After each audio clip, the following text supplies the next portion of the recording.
Bonjour à tous, c'est Sébastien. Voilà, donc je tenais à vous présenter un petit peu le secret révélé, donc l'oracle que j'ai créé en auto-édition. Donc il a été créé et imprimé surtout en France.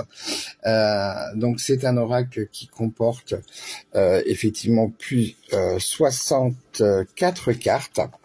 Donc il y a les 36 premières cartes sont basées effectivement sur le côté Lenormand.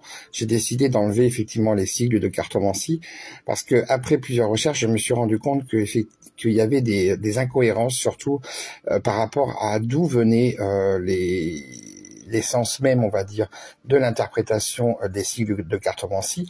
Et il y a une différence entre justement le côté allemand, donc c'est dont la base vient, et le côté français où effectivement certaines choses ont été inversées. Et pour certaines cartes, je trouve que c'est un petit peu réducteur de pouvoir mettre uniquement que dans un seul sens. Donc, je vais vous présenter donc mon oracle. Donc, qui s'appelle donc le secret révélé.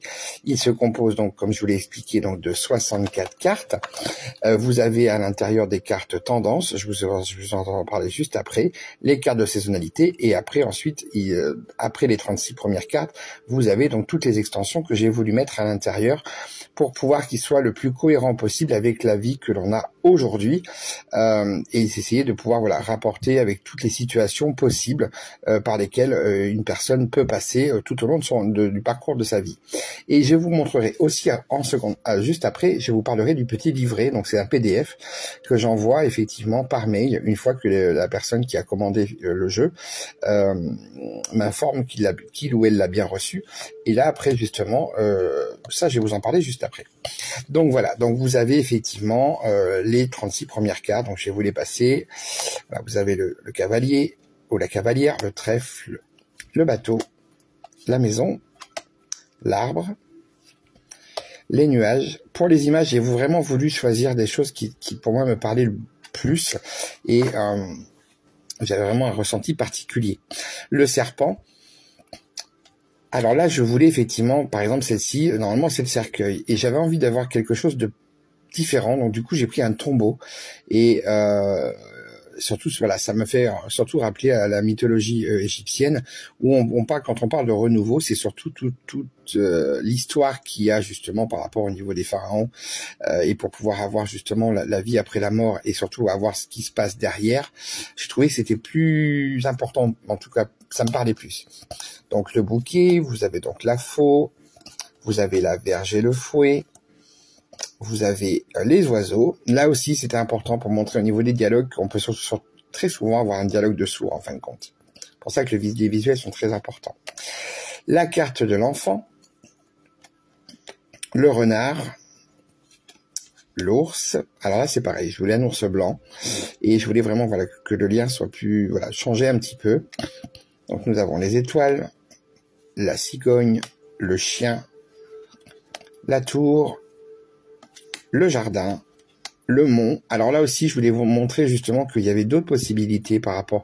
C'était un obstacle, mais on peut contourner tout ça en réalisant effectivement un travail. Et donc du coup, c'était important pour moi. Donc les chemins,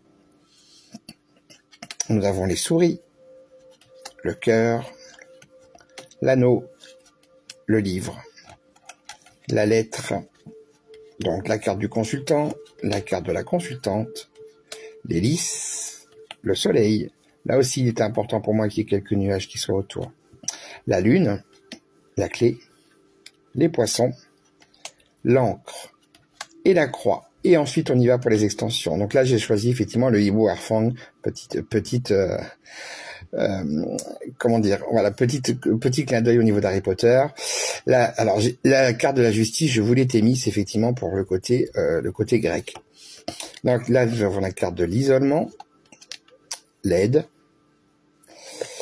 l'éclaircissement, donc la clairvoyance aussi, les faux semblants, le pentagramme, protection, le grimoire, qui parle des énergies négatives qui viennent de l'extérieur, la colère, la libération, l'emprise, la dépendance, le phénix qui parle de renouveau, l'ouroboros qui montre effectivement les vieux schémas répétitifs.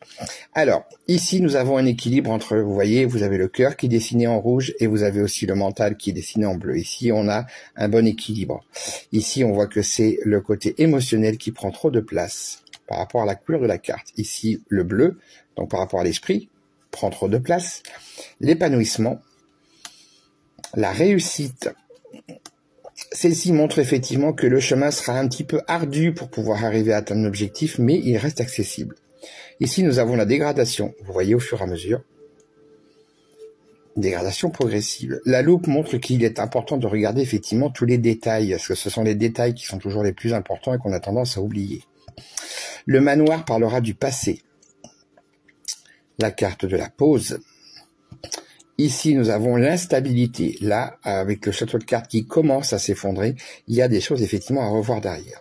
Et après, nous avons les saisons. Le printemps, l'été, l'automne et l'hiver. Voilà. Donc là, vous avez effectivement toutes les cartes. Et ensuite, après, derrière, je vais aussi vous montrer les cartes tendances. Alors, attendez, que je ne me trompe pas. Voilà, excusez-moi, je vais les sortir. Donc, vous avez la tendance positive, vous avez la tendance négative et la tendance non définie, tout reste possible.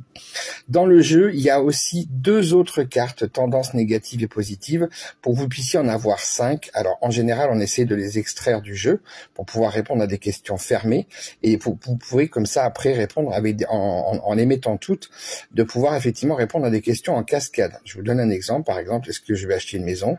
Vous avez la tendance positive qui sort. Est-ce que je vais pouvoir donc la vendre à un bon prix? Vous voyez, ça reste toujours dans le même domaine et on descend en cascade. J'explique quelques méthodes effectivement par rapport à ça, mais vous pouvez aussi très bien les laisser dans le jeu si vous le souhaitez pour pouvoir justement avoir avoir des interprétations effectivement et tout dépendant de votre sensibilité et de vos intuitions. Donc là, voilà, vous avez ensuite donc le livret qui s'appelle les significations des cartes et méthodes de tirage du secret révélé.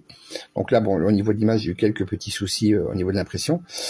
Donc, à l'intérieur, vous allez retrouver une première partie, voilà, où j'explique un petit peu le PDF. Ce que vous retrouverez à l'intérieur, donc la signification globale et leur valeur, c'est tout. Par choix personnel, je n'ai pas voulu travailler autour des domaines parce que je veux que ce jeu soit le plus intuitif possible et que les personnes ne s'enferment pas comme on a tendance à faire quand on commence à faire de la cartomancie. On s'enferme dans les livres et résultat des courses, ce n'est plus vous qui parlez, mais simplement l'auteur ou l'autrice. Je vous rappelle que ce sont leurs interprétations, ce qui est différent par contre de la création du jeu. Ça, je reviendrai dessus sur une vidéo pour un certain jeu. Donc là, voilà, là vous avez effectivement toutes les explications, la signification générale et les valeurs pour les 64 cartes. Vous voyez, je vais en prendre une au hasard. Par exemple, vous avez les chemins. Cette carte parlera de choix à faire, de doute et de questionnement. Elle vous amènera à la réflexion et vous indiquera aussi que le temps est venu de prendre une décision. Et sa valeur, elle est neutre. Et voilà. Donc, ça vous donne vraiment la pleine... vous pouvez vous l'approprier vraiment pleinement. Vous avez la base. Et ensuite, après, c'est à vous, par rapport à vos recherches aussi, de pouvoir agrémenter et de pouvoir développer tout ça.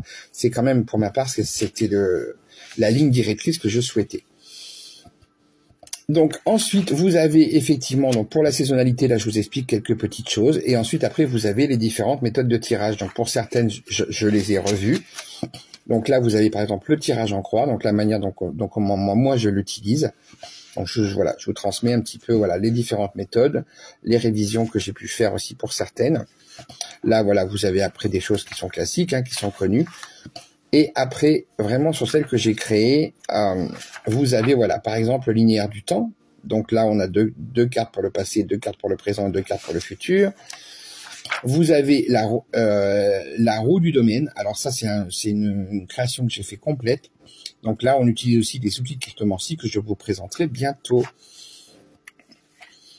Et voilà, donc ensuite, après, vous avez aussi différentes... Alors, la méthode du prénom, à quoi elle sert exactement et pourquoi est-ce qu'elle est intéressante et surtout au niveau de la recouvrance, là où il faut faire attention. Voilà, donc j'espère que cette présentation vous aura plu. Donc le jeu, lui, est à 50 €. Vous avez donc le pochon, les cartes, plus en même temps le livret. Donc, et les frais de port sont compris.